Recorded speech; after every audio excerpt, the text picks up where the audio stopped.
Should a country adopt harsh punishments for serious criminals like the Saudi Arabia and UAE have adopted or not? Well, it depends. It depends on your culture and your society.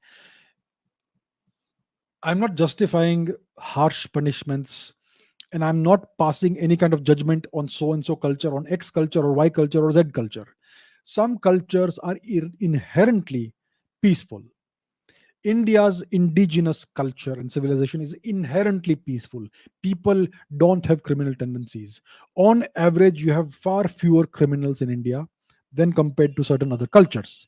That has been a historical trend. When the Chinese travelers came to India during the Gupta Empire, they remarked upon how lax the system of punishments was. The death penalty was unheard of, and the policing was never brutal, and so on. And yet, India was peaceful. It's because of the kind of culture we had during the Mauryan times, when there were this time of strife, when you had invasions coming in from the west and so on. The system was a little more harsher.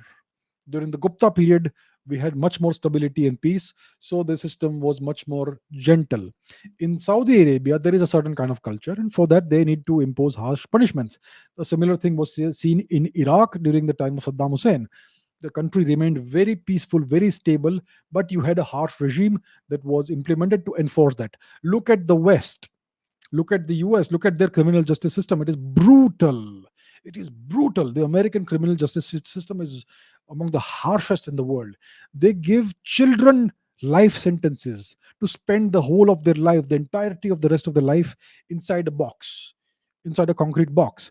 That's the kind of harsh, brutal system the Americans have. They have death penalty in a variety of ways. The Chinese have a very brutal system.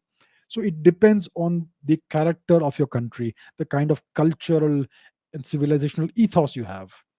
If you are inherently peaceful, you will not need such harsh punishments.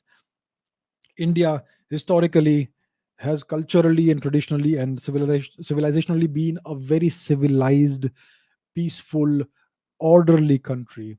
The criminality, incidence of criminality per capita is among the lowest in the world, even today, after the barbaric history of the past 1000 years. So it depends. When you have a society that is more violent, you will need harsher punishments. When you have a society that is inherently peaceful, then you can have lax punishments and you will still have law and order. When you have a mixed society with one section which is like this, one section like that, you have to apply these things judiciously.